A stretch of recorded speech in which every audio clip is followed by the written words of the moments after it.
Good morning students. ఈరోజు మనం first year English second సెమ్లోని థర్డ్ యూనిట్లో రీడింగ్ కాంఫరెన్స్ గురించి మనం తెలుసుకుంటాం. రీడింగ్ కాంఫరెన్స్ గురించి తెలుసుకుంటాం. కానీ ఎస్టర్డే క్లాస్లో మనం ఏం తెలుసుకున్నాం? రీడింగ్ కాంఫరెన్షన్ అంటే ఏంటి, రీడింగ్ కాంఫరెన్షన్ అంటే ఏంటి, what is meant by reading comprehension దాని గురించి తెలుసుకున్నాం. అంటే రీడింగ్ కాంఫరెన్షన్ అంటే understanding and interpret of what is reading. Reading comprehension అంటే ఏంటంటే understanding and interpretation what your reading. నువ్వు ఏదైతే చదువుకో దాన్ని అర్థం చేసుకుని తిరిగి చెప్పే విధంగా ఉండటమే రీడింగ్ కాంప్రహెన్షన్ అంటారు అని చెప్పుకున్నాం. అలాగే ఇంకేం చెప్పుకున్నాం? నువ్వు able to accurately understand written material, read need to be able to decorate decode what they are reading. అంతేకాకుండా రిటర్న్ మెటీరియల్, నువ్వు రిటర్న్ మెటీరియల్ రాసుకున్న మెటీరియల్ ఏదైనా ఉంటే రిటర్న్ మెటీరియల్ ఉంటే ఆ material need to be able to decode with read.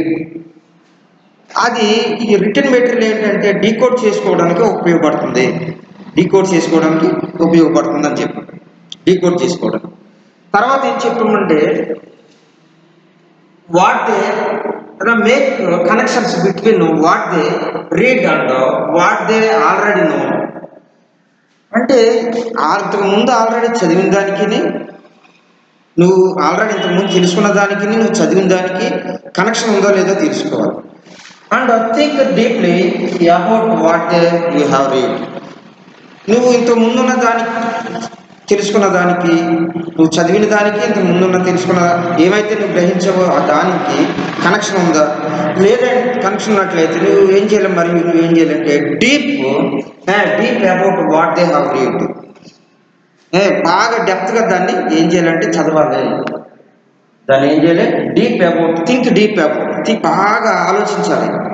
నువ్వు చదివింది నువ్వు చదవాలి, ఇంతకు ముందు తెలుసుకున్నది కంపేర్ చేసుకోవాలంటే కనెక్షన్ ఉండాలి.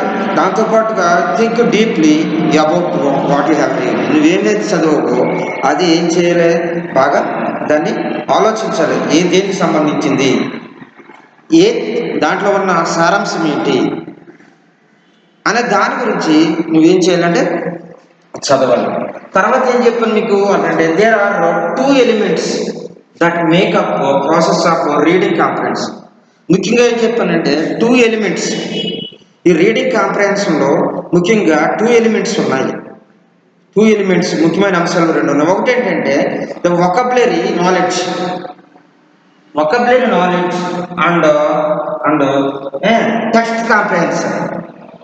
వొకాబులరీ నాలెడ్జ్, టెక్స్ట్ కాంప్రహెన్షన్ ఈ 2 ఉండాలి. వొకాబులరీ నాలెడ్జ్ ఉండాలి, టెస్ట్ కాంప్రహెన్షన్ కూడా. అంటే ఏంటి, వొకాబులరీ నాలెడ్జ్ ఉంటేనే ఆ పాసేజ్ లేదా టెస్ట్లో ఉన్న సారాంశం ఏంటో నీకు బాగా తెలుస్తుంది. తర్వాత అంతేకాకుండా కాంప్రహెన్షన్ అనుకుని అండ్ టెస్ట్ కాంప్రహెన్షన్ అంటే టెస్ట్ కూడా మొత్తం చదివింది ఆ టెస్ట్లో ఏముంది అనేది గ్రహించే ఆలోచన శక్తి కూడా మనకు ఉండాలి.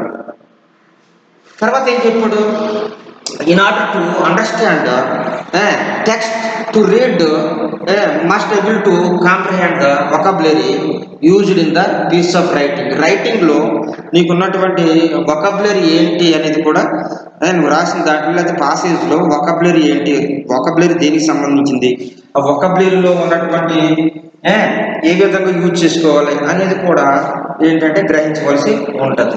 అంటే read who have strong comprehension are able to draw conclusion about what they read. అంటే నువ్వు చదివింది ఏంటంటే read who have strong comprehension. నువ్వు చదివిన తర్వాత దాంట్లో ఉన్నటువంటి విషయాన్ని నువ్వు ఏంటంటే గ్రహించాలి. గ్రహించితే ఏమవుతుందంటే conclusion about what they read. నువ్వు ఒక నిర్ణయానికి వస్తావు. నిర్ణయానికి వస్తే అసలు అందులో సారాంశం ఏంటో తెలుస్తుంది, అందులో ముఖ్యమైన విషయాలు ఏంటో నీకు తెలుస్తుంది అని చెప్పడం జరిగింది. అయితే ఇప్పుడు ఏంటంటే how to improve reading comprehension skills. స్కిల్స్లో ఏమున్నా చూద్దాం. చూడండి, how to improve reading comprehension skills. ఈ రీడింగ్ కాంప్రహెన్షన్ స్కిల్స్ ఏ విధంగా ఇంప్రూవ్ చేసుకోవాలి. ఈ రీడింగ్ కాంప్రహెన్షన్ స్కిల్స్ని మనం ఏ విధంగా ఇంప్రూవ్ చేసుకోవాలి అనే విషయాలు కొన్ని పాయింట్స్ చెప్పారు, కొన్ని ముఖ్యమైన విషయాలు చెప్పారు. ఏంటంటే ఫస్ట్ పాయింట్ చూస్తే read variety of materials and don't limit yourself text books. అంటే ఇక్కడ ఏం చెప్తున్నారు, read variety of materials. Variety of మెటీరియల్స్ని అంటే రకరకాల వెరైటీ ఆఫ్ మెటీరియల్స్ని చదవాలి. చదివిన తర్వాత don't limit yourself text books. Text బుక్స్తో లిమిట్గా, టెక్స్ట్ బుక్లో కాకుండా అంటే టెక్స్ట్ బుక్స్కే పరిమితి కాకుండా, లిమిట్ కాకుండా మిగతా మెటీరియల్స్ కూడా నువ్వేం చేయాలి, నువ్వు చదవాల్సి ఉంటుంది. చదివితే ఏమవుతుందంటే ఇంప్రూవ్ చేసుకుంటావు, రీడింగ్ కాంప్రహెన్షన్ని ఇంప్రూవ్ చేసుకుంటావు. మెటీరియల్స్ని వెరైటీ మెటీరియల్స్ చదవాలి, దాంతోపాటుగా టెక్స్ట్ బుక్స్కే పరిమితం అవ్వకుండా, టెక్స్ట్ బుక్స్కే పరిమితం అవ్వకుండా అనేక రకాలైనటువంటి వెరైటీస్, అనేక రకాలైన బుక్స్ని ఏం చేయాలి, చదవాలి అని చెప్తున్నాను. సెకండ్ పాయింట్ చూసుకున్నట్లయితే read a fairly long portion of the material. Long portion of the material, ఫెయిర్గా ఎక్కువ పోర్షన్ ఉన్నటువంటి మెటీరియల్ను నువ్వేం చేయాలి, చదవాలి. ఎక్కువ పోర్షన్ ఉన్న మెటీరియల్ చదివితే నీకు ఈజీగా తెలుసుకోవటం. అంతేకాకుండా it would be difficult to access reading comprehension based on 1 or 2 paragraphs. అందుకే ఇక్కడ ఏం చెప్తున్నాడు, fairly long portion of the material అంటే నువ్వు long portion of the material చదవాలి, అంటే కొంచెం ఎక్కువగా ఉన్న మెటీరియల్ చదవాలి. అంతేకాకుండా ఎందుకంటే it would be difficult to access reading comprehension. అది నువ్వు రీడింగ్ కాంప్రహెన్షన్ గ్రహించడానికి, అందులో ఉన్న విషయాన్ని, అందులో ఉన్నటువంటి అర్థాన్ని నువ్వు గ్రహించడానికి అంటే కష్టమవుతుంది. ఏంటి, బాగా పెద్ద మెటీరియల్ అయితే access reading comprehension based on 1 or 2 paragraphs. 1 or 1 కానీ 2 కానీ పారాగ్రాఫ్స్ ఉన్నట్లయితే వాటిని నువ్వు చదవడానికి చాలా కష్టంగా ఉంటుంది కనుక అందుకనే ఏంటంటే నువ్వేం చేయాలంట, నువ్వు అటువంటి లాంగ్ పోర్షన్, ఎక్కువ పోర్షన్ అంటే 1-2 పారాగ్రాఫ్స్ ఉన్నది కాకుండా ఒక కొంచెం లాంగ్ పోర్షన్ ఉన్న పారాగ్రాఫ్ లేదా పాసేజ్ నువ్వు చదవాలి. అలా చదివితే నీకు ఆటోమేటిక్గా చదవడానికి వీలు ఉంటుంది, అర్థం చేసుకోవడానికి కూడా వీలు ఉంటుంది.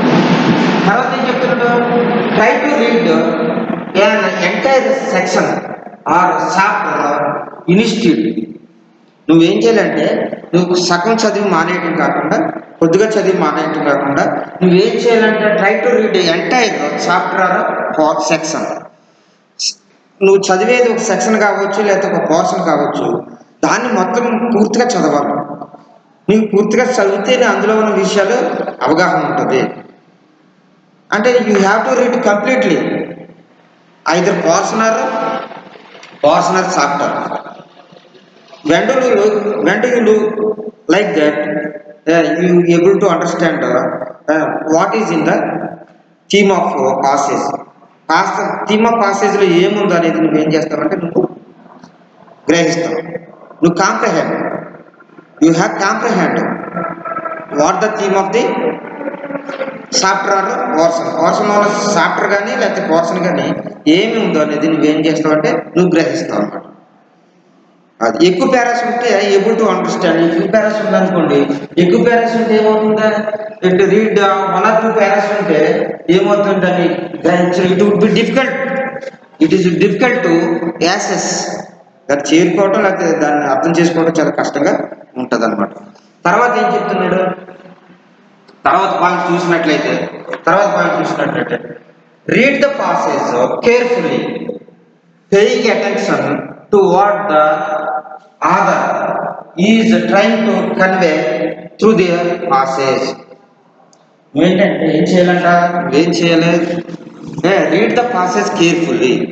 పాసేజ్ని కేర్ఫుల్గా చదవాలి, పాసేజ్ని కేర్ఫుల్గా జాగ్రత్తగా చదవాలి. అలా చదివినట్లయితే ఏమవుతుంది కేర్ఫుల్లీ పేయింగ్ అటెన్షన్. నువ్వేంటంటే పాసేజ్, ఇచ్చిన పాసేజ్ కేర్ఫుల్గా చదవాలి. అంటే 1 or 2 times నువ్వు జాగ్రత్తగా చదవాలి. నువ్వు 1 or 2 times జాగ్రత్తగా చదివిన తర్వాత ఈ paying attention to what the author is trying to convey the passage. నువ్వు అలా చదివినట్లయితే ఆథరు అసలు ఏం కన్విన్స్ చేస్తున్నాడు, ఆథర్ అసలు ఏం చెప్తున్నాడు, ఆ పాసేజ్ ద్వారా ఏం చెప్తున్నాడు, మనకి ఏం చెప్పబోతున్నాడు ఆథర్. ఆథర్ అంటే గ్రంథకర్త. ఆథర్ మనకి పాసేజ్ ద్వారా ఏం చెప్పబోతున్నాడో అనేది తెలియాలంటే ఏంటంటే నువ్వు read carefully and you pay attention. కేర్ఫుల్గా చదవాలి. ఏం చేయాలంటే అటెన్షన్లో అంటే నువ్వు దాని మీద శ్రద్ధ పెట్టాలి. దాని మీద ఏం చేయాలి, శ్రద్ధ పెట్టాలి. అది చెప్తున్నాను. Read the passage carefully, paying attention to what the author is trying convey the through the passage. Understand the main ideas and the center theme of the passage. నువ్వు అలా కేర్ఫుల్గా చదివి, అంటే ఒక ఆథర్ ఆ పాసేజ్లో ఏమిచ్చాడో ఏంటో అనేది కేర్ఫుల్గా చదివి దాని మీద శ్రద్ధ పెడితే అప్పుడు నీకు ఏమవుతుందని చెప్తున్నాడు. ఇక్కడ ఏమవుతుంది చెప్తున్నాడు, నీకు దాని మీద కొన్ని ఐడియాస్ వస్తాయి. అంతేకాకుండా నువ్వు understand the main ideas of the theme of the passage, central theme of the passage. ఆ సెంట్రల్ థీమ్ ఆఫ్ ది పాసేజ్లో ఏమి నీకు ఏం చెప్పబోయాడు గ్రంథకర్త, ఆథర్ నీకేం చెప్పబోయాడు, ఆథర్ నీకేం చెప్పాడు అనేది నువ్వు గ్రహిస్తావు అనమాట. అంటే దాని ప్యాసేజ్ నువ్వు రీడ్ చేయాలి. అంటే you are reading the passage carefully and the pay attention. అప్పుడేంటంటే then you understand the theme of the, you understand the central theme of the passage. నువ్వు పాసేజ్ ఏంటని అర్థమైతే నీకు గ్రహిస్తావు. అది చెప్తున్నావు. అంటే గ్రంథకర్త ఏం చెప్పాడు అనేది ఆటోమేటిక్గా నువ్వు అండర్స్టాండ్ చేసుకుంటావు అని చెప్తున్నావు. తర్వాత చూడండి, ఇక్కడ తర్వాత పాయింట్ చూసినట్లయితే read the passage more than once and write down the key points. ఏం చెప్తున్నానంటే read the passage more than, పాసేజ్ని మోర్ దెన్ ఒకటి కంటే ఎక్కువ సార్లు మనం ఏం చేయాలంటే దాన్ని చదవాలి.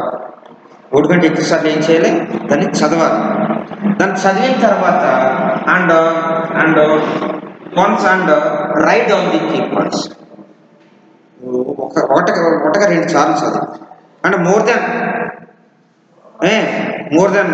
1 or 2 times. అంటే ఇక్కడ మోర్ దెన్ వన్స్, ఒకటి కంటే ఎక్కువ, ఒకసారి కంటే ఎక్కువ చదివి అప్పుడు ఏం చేయాలంటే you write down the key points. నువ్వేం చేయాలి, కీ పాయింట్స్ని రాసుకోవాలి. పాసేజ్లో ఏముందో ఏంటి అనేది కీ పాయింట్స్ని రాసుకోవాలి. ఈ కీ పాయింట్స్ నువ్వు రాసుకున్నట్లయితే పాసేజ్ ఆథర్ ఏం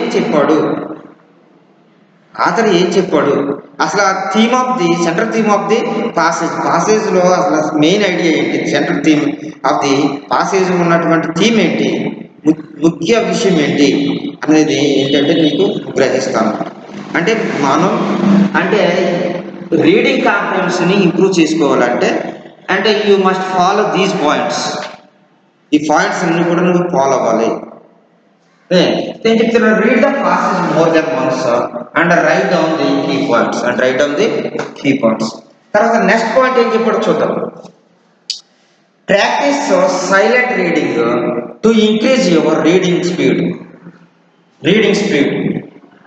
Don't read the text out readily. You to yourself, we can read the words much faster. You seen them. Then we can read association. Can read association. Can read association. Sound or words. చూడండి, read the passage. ఇక్కడంటే practice silent reading to increase your reading speed. నీ reading స్పీడ్ని develop చేసుకోవాలంటే ఏంటంటే సైలెంట్గా చదవటం నేర్చుకోవాలి. Reading స్పీడ్ని బాగా స్పీడ్గా పెంచాలంటే, స్పీడ్గా పెరగాలంటే, నువ్వు రీడింగ్ స్పీడ్ని పెంచుకోవాలంటే ఫస్ట్ ఏం చేయాలంట, ప్రాక్టీస్ సైలెంట్ రీడింగ్. నువ్వు సైలెంట్ రీడింగ్ ఏం చేయాలంటే ప్రాక్టీస్ చేయాలి. సైలెంట్ రీడింగ్ ఏం చేయాలి? ప్రాక్టీస్ చేయాలి.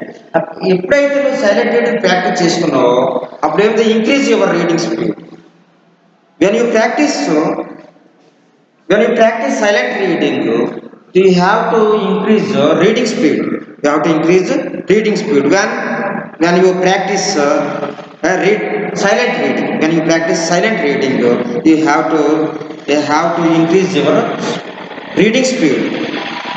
Increase your reading speed. Reading speed నువ్వు ఏం చేస్తావంటే ఇంక్రీజ్ చేసుకుంటావు reading speed. Don't read the text out readily. Text out readily. Text out readily to yourself. ఇదేం చెప్తున్నాడు? Don't read the text out readily. Text out readily. చూడండి, ఇదేంటంటే don't read the text out loudly to yourself. నువ్వేంటంటే నీకే పెద్దగా పైకి చదవకుండా, గట్టిగా పైకి శబ్దం వచ్చేటట్టు చదవకుండా ఏం చేయాలంటే సైలెంట్ రీడ్గా చదివితే అప్పుడు ఏమవుతుంది? రీడింగ్ స్పీడ్ పెరుగుతుంది. అందుకే కాకుండా we can read words much faster by seeing them than we can read by associating sound or word. అంటే ఏంటంటే తర్వాత ఏం చెప్తున్నానంటే to read we can read words much faster. మనం చూసి ఏం చేయాలంటే మనం టెక్స్ట్ బుక్ కానీ పాసేజ్ కానీ చూసి ఏం చేయాలంట రీడ్ చేయాలి ఫాస్ట్. మనం ఎప్పుడైతే సైలెంట్ రీడింగ్ నేర్చుకుని చదవటం ట్రై చేసి అండ్ రైట్ డౌన్లో కీ పాయింట్స్ రాసుకోవడానికి ఉంటుంది. అంతేకాకుండా practice silent reading and increase your reading speed. సైలెంట్గా చదివినట్లయితే ప్రాక్టీస్ చేసినట్లయితే ఏమవుతుందంటే ఈ యొక్క రీడింగ్ స్పీడ్ పెరుగుతుంది. రెండోది ఏంటంటే don't read loudly yourself. ఎక్కువగా గట్టిగా పైకి చదవకూడదు. అలాగే you can read words much faster. అప్పుడు ఏంటంటే words much faster by seeing them can be read associate sound or words కానీ సౌండ్స్ కానీ అసోసియేషన్తో ఒక కలయికతో మనం ఏం చేస్తామంటే ఆ పదాలను చదువుకుంటూ మనం వెళ్ళగలుగుతాం. అలా చేయనప్పుడు అంటే ఫాస్ట్గా అంటే ప్రాక్టీస్ చేయనప్పుడు సైలెంట్ రీడింగ్ ప్రాక్టీస్ చేయనప్పుడు నువ్వేం చేయాలి? నువ్వు స్పీడ్ పెంచుకోవాలి. నువ్వు స్పీడ్ పెంచుకోలేదంటే ఏమవుతుంది? స్పీడ్ పెంచుకొస్తే నువ్వు పాసేజ్ని గ్రహించలేవు.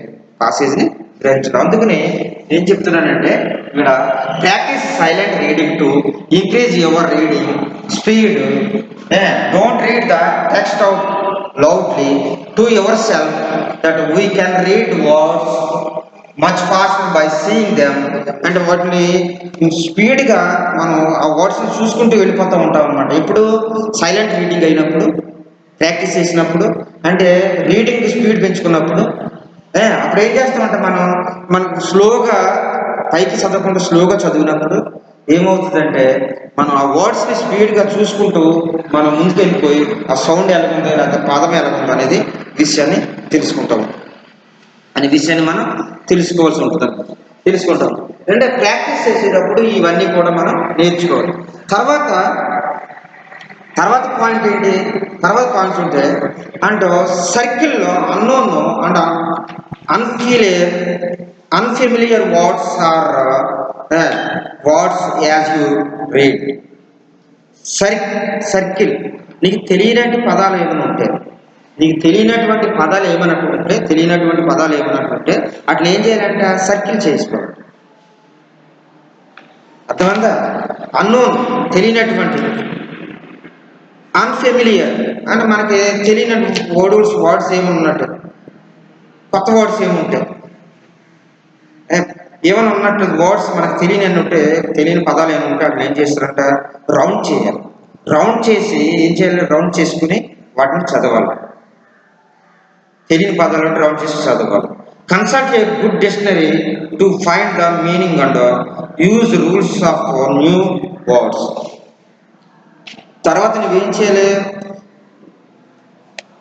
ఆ వర్డ్స్ని నీకు తెలియనటువంటి వర్డ్స్ని రౌండప్ చేసి వాటిని చదివి, ఒకవేళ దాని అర్థం నీకు తెలియకపోతే, దాని మీనింగ్స్ నువ్వు తెలియకపోయినట్లయితే నువ్వేం చేయాలంట, కన్సల్ట్ గుడ్ డిక్షనరీని కన్సల్ట్ చేసుకోవచ్చు. అంటే గుడ్ డిక్షనరీ చూసుకోవచ్చు.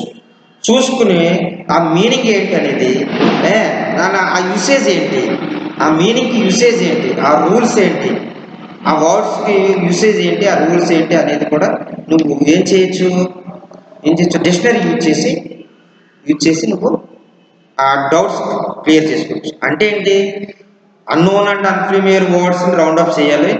అది తెలియాలంటే, ఆ వర్డ్స్కి అర్థం తెలియాలంటే నువ్వు అవి ఒకసారి చదివి నువ్వేం చేయాలి, ఆటోమేటిక్గా నువ్వేం చేయాలంటే డిక్షనరీ కన్సల్ట్ చేసి ఆ మీనింగ్ ఏంటి, దాని అర్థం ఏంటి, ఆ యూసేజ్ ఎలా యూజ్ చేశారు, యూసేజ్ ఎలా ఉపయోగించారు ఏంటి అనేది నువ్వు జాగ్రత్తగా చదవలసి ఉంటుంది. అంతేకాకుండా this will help you increasing your vocabulary. ఆ విధంగా చేయటం వల్ల, అంటే తెలియని పదాలు రౌండ్ చేసుకుని ఆ పదాలకి అర్థాలను డిక్షనరీలో చూస్తే ఏమవుతుందంటే ఇంక్రీజ్ యువర్ వొకాబులరీ. ఆటోమేటిక్గా నీ వొకాబులరీ ఏమవుతుందంటే ఇంక్రీజ్ అవుతుంది. నీకున్న వొకాబులరీస్ ఇంక్రీజ్ అవుతుంది. ఆ వర్డ్స్ నువ్వు చదివినట్లయితే, నువ్వు రౌండ్ చేసి డిక్షనరీలో చూసుకుని ఆ పదాలు నువ్వు చదివినట్లయితే ఏమవుతుందంటే, నువ్వు ప్రాక్టీస్ చేసినట్లయితే that will increase your vocabulary increase అవుతుంది. Do not be disheartened if you see new words in the passage. నువ్వంటే కొత్త పాసేజ్, అసలు ఉన్న పాసేజ్లో నువ్వు నీకు డౌట్ ఉన్నాయి ముందు చదువుకొని తెలియని తర్వాత నువ్వేం చేయాలి, తర్వాత మిగతా వాటిని చూడాలి. అది చెప్తుంది. తర్వాత చూడండి, always write your answer in the same tense of the question. చాలా ముఖ్యమైన పాయింట్. ఏం చేయాలంటే always write your answer in the same tense of the question. ఏదైనా క్వశ్చన్కి ఆన్సర్ రాయాలంటే ఒకే టెన్స్ని మెయింటైన్ చేయాలి. నువ్వు ఒకే టెన్స్ నువ్వేం చేయాలి, ఒకే టెన్స్ నువ్వు యూజ్ చేయాలి. అందులో డిఫరెంట్ టెన్స్. ఒకవేళ నువ్వు స్టార్ట్ చేస్తే ప్రజెంట్ టెన్స్ స్టార్ట్ చేయి, లేదంటే ఫాస్ట్ టెన్స్ స్టార్ట్ చేయి. అంతేగాని present tense, past tense, future tense మొత్తం టెన్స్ అని మిక్స్ చేసేసి నువ్వేం చేయకూడదు, నువ్వు రాయకూడదు, నువ్వు ఆన్సర్ చేయకూడదు. అందుకే చెప్తుంటా, answer your answer always write your answer in the same tense. Always ఎప్పుడు కూడా నువ్వు ట్రై చేయి, ఒకే టెన్స్లో రాయడానికి ఏం చేయాలంటే ఆన్సర్ చేయడానికి ప్రయత్నించాలి. ఆ క్వశ్చన్కి ఆన్సర్ రాయడానికి ఒకే టెన్స్లో ప్రయత్నించాలి, ఒకే టెన్స్ బేస్ చేసుకుని రాయాలి. ముఖ్యమైన పాయింట్. ఓకే, ఎందుకని అంటే ఏంటంటే అక్కడ నువ్వు రాసే పాసేజ్ కన్ఫ్యూజ్ అయిపోతుంది. కొంత పాసేజ్ ఏం చేస్తూ ఉంటావు, ప్రజెంట్ టెన్స్లో రాస్తావు ఆన్సర్, కొంత ఆన్సర్ ఏమో పాస్ట్ టెన్స్లో రాస్తావు, ఇంకా కొంత ఆన్సర్ ఏం చేస్తావు ఫ్యూచర్ టెన్స్లో రాస్తావు. ఆ చదివేవాడికి ఏంటంటే చాలా కన్ఫ్యూజ్ అయిపోతుంది. అందుకని ఇది ఏంటంటే ఎప్పుడు కూడా నువ్వు ఆన్సర్ చేసేటప్పుడు ఒకే టెన్స్ తీసుకోవాలి, same tense in the same tense of the question. క్వశ్చన్స్లో ఏ క్వశ్చన్ ఏ విధంగా అడిగాడో దాన్ని బేస్ చేసుకుని అదే టెన్స్లో నువ్వేం చేయాలి, నువ్వు ఆన్సర్ రాయవలసి ఉంటుంది. అలా రాయలేదనుకో ఏమవుతుంది, ఆటోమేటిక్గా ఆ సెంటెన్స్ దాని అర్థం రాదు, తప్పు అయిపోతుంది. దాని యొక్క పాసేజ్ యొక్క భావం లేదా ఆన్సర్ యొక్క భావం ఏమవుతుందంటే, ఆ సిగ్నిఫికెన్స్, దాని అర్థం ఏమవుతుందంటే చెడిపోతుంది అన్నమాట. రాదు. అందుకని ఇక్కడ ఏమంటే always write your answer in the same tense of the question. Same tense of the question. ఆ క్వశ్చన్కి ఏమైతే రాస్తున్నావు అది ఒకే టెన్స్ మెయింటైన్ చేయడం చూడు. Never reproduce the entire sentence from the passage. పాసేజ్లో నువ్వు రాసేటప్పుడు నువ్వేంటంటే ఈ పాసేజ్ నెవర్ రీప్రొడ్యూస్ చేయాలి. రాసిందే రాయకూడదు, రాసిన సెంటెన్స్ని రాయకూడదు, లేకపోతే రాసిన పాసేజ్లో ఏం రాస్తున్నావు అదే సెంటెన్స్ని మరలా రాయకూడదు. రాస్తే ఏమవుతుంది, తప్పు అవుతుంది అన్నమాట. It is wrong. That's why never produce the entire sentence from the passage. మొత్తం సెంటెన్స్ అంతా కూడా పాసేజ్లో సెంటెన్స్ మరలా తిరిగి అదే విధంగా నువ్వు రాయడం కుదరదు. అలా రాస్తే ఏమవుతుంది, తప్పు అవుతుంది. అంటే నువ్వు ఒకే టెన్స్లో నువ్వు రాయాలి ఆన్సర్, అలాగే ఎంటర్ ది సెంటెన్స్ పాసేజ్లో ఎంటర్ ది సెంటెన్స్ కూడా ఒకే విధంగా రాయకూడదు. And rather write answer in our own words. ముఖ్యంగా చెప్పేది ఏంటంటే ఈ ఓన్ వర్డ్స్లో రాయాలి. నీ ఓన్ వర్డ్స్లోనే రాయవలసి ఉంటుంది పాసేజ్ ఏదైనా రాయాలనుకుంటే. ఒకసారి పాసేజ్ రాయవలసి ఉంటుంది, ఒక పాసేజ్ చదివి గ్రహించి వాటికి ఆన్సర్ రాయవలసి ఉంటుంది. ఒకవేళ నువ్వు పాసేజ్ రాయవలసి ఉంటే ఆ పాసేజ్ క్వశ్చన్ ఏమైందిగా అడిగాడో అదే టెన్స్లో నువ్వు క్వశ్చన్ రాయడానికి. క్వశ్చన్ పాస్ట్ టెన్స్లో అడిగాడా, నువ్వు పాస్ట్ టెన్స్లో రాయాలి ఆన్సర్. క్వశ్చన్ నువ్వు సింపుల్ ప్రెజెంట్ టెన్స్లో అడిగాడా, నువ్వు ప్రెజెంట్ టెన్స్లో రాయాలి. ఫ్యూచర్ టెన్స్లో అడిగాడా, ఫ్యూచర్ టెన్స్లో రాయాలి. ఆ క్వశ్చన్ బట్టి సేమ్ అదే విధంగా నువ్వు ఏంటంటే ఆన్సర్ రాయవలసి ఉంటుంది అన్నమాట. అదేవిధంగా సెంటెన్స్ పాసేజ్లో ఉన్నటువంటి మొత్తం వాటిని ఏంటంటే ప్రొడ్యూస్ చేయకూడదు. ఒకే విధంగా సెంటెన్స్ సేమ్ సెంటెన్స్ని నువ్వేం చేయకూడదు, రాయకూడదు. అంతేకాకుండా ఆన్సర్ అనేది నువ్వు ఓన్ వర్డ్స్గా రాయాలి తప్ప నీ సొంత ఆలోచనతో నీ ఓన్ ఐడియాస్తో నీ ఓన్ వర్డ్స్తో రాయాలి తప్ప అవి బైహార్ట్ చేసి చదివి రాయడానికి కుదరదు పాసేజ్ అనేది. ఓకేనా? పాసేజ్ ఏంటి, ఏదైనా ఒక టాపిక్ తీసుకున్నప్పుడు ఆ టాపిక్ మీద నువ్వేం చేయాలి, నీ ఓన్ ఐడియాస్తో నువ్వేం చేయాలి, పాసేజ్ రాయాలి. లేదా నీ ఓన్ వర్డ్స్తో ఆ పాసేజ్ నువ్వు రాయవలసి ఉంటుంది. అంతే తప్పించి దాన్ని వేరే కాపీ చేసి రాయడానికి వీలు లేదు, రాయకూడదు. అది చెప్తాను. Never produce the entire sentence from the passage, rather write answer in ever own words. Write answer in own words. When the answer తర్వాత పాయింట్ ఏం చెప్తున్నాడు, when answering question sticker what have been asked. Sticker what అయితే ఏంటంటే నువ్వు answer question రాసేటప్పుడు stick to what has been asked. నువ్వు answer రాసినప్పుడు నువ్వేంటంటే అక్కడ ఏం అడిగాడో దానికి ఒక స్టిక్ అయిపోవాలి, అంటే ఒక నిర్ణయానికి వచ్చేయాలి. నువ్వు ఆన్సర్ క్వశ్చన్కి ఆన్సర్ రాసేటప్పుడు ఏం అడిగాడో దాని మీద నువ్వు అంటే ఏంటంటే అంటే రిలేటెడ్ మ్యాటర్ రాయడానికి నువ్వేం చేయాలి, ట్రై చేయాలి. దాన్ని స్టిక్ అయిపోవాలి. Stick to what has been asked. ఏం అడిగాడో నువ్వు ఆ క్వశ్చన్కి ఆన్సర్ ఏం రాయాలనుకున్నావు నువ్వు గట్టిగా నిర్ణయించుకొని దాన్నే రాయాలి తప్ప నీకు అడిగింది ఒకటి రాసింది వేరే ఒకటి కాకుండా. Do not add additional information or details unless asked for. అడగకుండా పాసేజ్లో అతను అడిగింది దానికే రాయాలి కానీ కరెక్ట్గా సమాధానం. అడగకుండా ఏమి అడగకుండా ఎడిషనల్ కానీ ఇన్ఫర్మేషన్ కానీ డీటెయిల్స్ కానీ నువ్వు రాయకూడదు. Unless asked for. అడగనప్పుడు అది ఏం అడిగాడు, ఏ క్వశ్చన్ మీద అడిగాడు, దేని మీద అడిగాడు అదే నువ్వు కరెక్ట్గా రాసుకోవాలి తప్ప అడగని దానికి ఎడిషనల్ ఇన్ఫర్మేషన్ నువ్వేమి ఇవ్వనవసరం లేదు. Additional information details additional information ఇవ్వవసరం లేదు, డీటెయిల్స్ కూడా ఇవ్వవసరం లేదు. ఎందుకంటే అడగలేదు కనుక. ఒకవేళ అడిగితే ఏంటంటే నువ్వు ఎడిషనల్ ఇన్ఫర్మేషన్ ఇవ్వచ్చు, ఎడిషనల్గా డీటెయిల్స్ కూడా నువ్వు ఇవ్వచ్చు.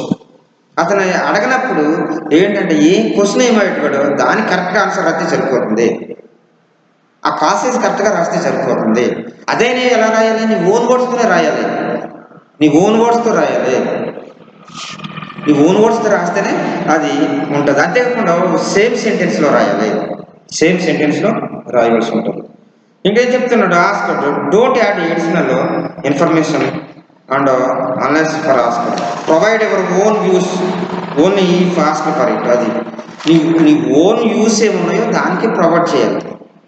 నీకున్న ఓన్ వ్యూస్ ఏంటి, నీకున్న ఓన్ ఐడియాస్ ఏంటి, నీ ఓన్ వర్డ్స్ ఏంటి, వాటిని బేస్ చేసుకుని నువ్వేం చేయాలి, పాసేజ్ రాయవలసి ఉంటుంది. కానీ అంతేకాకుండా అది రిలేటెడ్ సబ్జెక్ట్ కాకుండా వేరే దాంట్లో నువ్వు రాయకూడదు. నువ్వు రాసేటప్పుడు అన్నీ కూడా కేర్ఫుల్గా రాయాలి. కొన్ని పాయింట్స్ తెలియనటువంటి అన్ఫెమిలియర్ వర్డ్స్ ఉంటే, అన్నోన్ వర్డ్స్ ఉంటే అది రౌండ్ అప్ చేసుకుని డిక్షనరీ చూసుకుని ఆ డిక్షనరీ చూసి ఆ వర్డ్స్ నువ్వు చదివినట్లయితే ఏమవుతుందంటే నువ్వు వొకాబులరీని డెవలప్ చేసుకుంటావు. అలాగే ఆన్సర్ నువ్వు చేసిన నువ్వేంటంటే ఓకే ఏ టెన్స్ దేని మీద అడుగుడో దానికి నువ్వేం చేయాలంటే ఆన్సర్ చేయవలసి ఉంటుంది. Answer never produce the sentence from the passage పాసేజ్లో ఉన్న పాసేజ్లో రాసిందే రాసి సెంటెన్స్ రాయకూడదు. అంతేకాకుండా ఎవరు ఓన్ వర్డ్స్, నువ్వు ఓన్ వర్డ్స్లో రాయాలి. సెంటెన్స్ అన్నింటిలో కూడా ఓన్ వర్డ్స్ రాయాలి. సెంటెన్స్ అన్నింటిలో కూడా ఓన్ వర్డ్స్లో రాయవలసి ఉంటుంది. సొంత విషయాల్లో రాయాలి. నువ్వు ఏదైనా ఆన్సర్ రాయాలనుకుంటే దాన్ని స్ట్రిక్ట్ అయిపోవాలి. నువ్వు ఆ క్వశ్చన్కి ఆన్సర్ నేను డెఫినెట్గా రాయాలి అని స్ట్రిక్ట్ అయిపోవాలి. ఏదైతే అడిగిన క్వశ్చన్కి వేరే ఆన్సర్ రాస్తే అదేమవుతుంది, రాంగ్ అవుతుంది. అందుకని అంతేకాకుండా అడగకుండా ఎడిషనల్ ఇన్ఫర్మేషన్ డీటెయిల్స్ కానీ అసలు ఎప్పుడు ఇవ్వకూడదు. అడగకుండా ఎప్పుడు when you want right passage రెండు రకాలుగా ఉంటుంది. కాంప్రహెండ్ పాసేజ్ నువ్వు రాసేటప్పుడేమో ఆలోచించి రాయాలి, సేమ్ టెన్స్ రాయాలి, ఎడిషనల్ ఇన్ఫర్మేషన్ రాయకూడదు అంతే. కానీ పాసేజ్ చూసి దానికి ఆన్సర్ చేయనప్పుడు అది కూడా జాగ్రత్తగా ఆలోచించి ఒకటికి రెండు సార్లు చదివి ఆ పాసేజ్ ఏమి ఇచ్చాడు, central theme of the passage ఏంటి గ్రహించాలి. అలా గ్రహించాలంటే silent practice, silent reading practice చేయాలి. సైలెంట్ రీడింగ్ ప్రాక్టీస్ చేస్తే ఆటోమేటిక్గా ఏమవుతుందంటే రీడింగ్ స్పీడ్ పెరుగుతుంది. ఆ రీడింగ్ స్పీడ్ పెరిగినప్పుడు ఏంటంటే ఇంక్రీజ్ యువర్ రీడింగ్ స్పీడ్ పెరుగుతుంది. అంతేకాకుండా నువ్వేంటంటే నువ్వు గట్టిగా చదవకుండా స్లోగా చదవాలి. అలా చదివినప్పుడు ఆ వర్డ్స్ని స్పీడ్గా చూసుకుని ముందుకు వెళ్ళడానికి ఉపయోగపడుతుంది. అలాగా వర్డ్స్ స్పీడ్గా చూసుకుని వెళ్ళడానికి ఉపయోగపడుతుంది. పడినప్పుడు ఏంటంటే టైం కలిసి వస్తుంది మనకి. దాంతోపాటుగా ఏం చేయాలంటే ఒకవేళ పాసేజ్ రాయవలసి ఉంటే ఏం చేయాలంటే కొన్ని కొత్త వర్డ్స్ ఉంటే సర్కిల్ చేసుకోవాలి, డిక్షనరీ చూడాలి. ఆ డిక్షనరీ చూసిన తర్వాత అలాగే డిక్షనరీ చూసుకుని ఆ వర్డ్స్ని చదువుకుంటుంటే ఏంటంటే నీ ఒక వొకాబులరీ ఏమవుతుంది, ఇంప్రూవ్ అవుతుంది. ఆ డిక్షనరీ చూసుకోవడం వల్ల వొకాబులరీ ఇంక్రీజ్ అవుతుంది. ఇంక్రీజ్ అయ్యి ఆటోమేటిక్ ఏమవుతుందంటే ఇంక్రీజ్ అవుతుంది. అంతేకాదు ఆల్వేస్ రైటింగ్ సేమ్. ఒకవేళ పాసేజ్ రాయాలనుకుంటే సేమ్ సెంటెన్స్లో రాయాలి. కొత్త విషయాలన్నింటినీ, కొత్త వర్డ్స్లన్నీ కూడా సర్కిల్ చేసి డిక్షనరీ చూడాలి. ఆన్సర్ క్వశ్చన్ స్ట్రైట్గా రాయాలి. ఓకేనా? ఏదనుకున్నావో దాన్ని ఫిక్స్ అయ్యి నువ్వేం చేయాలంటే ఆ క్వశ్చన్కి ఆన్సర్ రాయవలసి ఉంటుంది. ఎడిషనల్ ఇన్ఫర్మేషన్ అడగకపోతే ఎడిషనల్ ఇన్ఫర్మేషన్ రాయకూడదు, డీటెయిల్స్ ఇవ్వకూడదు. అడగనప్పుడు మనం అనవసరంగా ఎక్స్ట్రా ఎడిషనల్ ఇన్ఫర్మేషన్ మనం ఏమి ఇవ్వకూడదు. ఇది మనకి పాసేజ్లో ఉన్నటువంటి రీడింగ్ కాంప్రహెన్షన్లో ఉన్నటువంటి ఈ యొక్క ముఖ్యమైన పాయింట్స్ అన్నమాట. అయితే మనకి ఎగ్జామినేషన్ పాయింట్ ఆఫ్ వ్యూలో ఏం చేస్తాడంటే ఒక పాసేజ్ ఇస్తాడు. ఆ పాసేజ్ ఇచ్చి ఆ పాసేజ్కి ఏం చేస్తాడంటే కింద క్వశ్చన్స్ ఇస్తాడు. Main examination point of view. అందుకు నువ్వేం చేయాలంటే ఆ పాసేజ్ని ఒకటికి రెండు సార్లు బాగా చదివి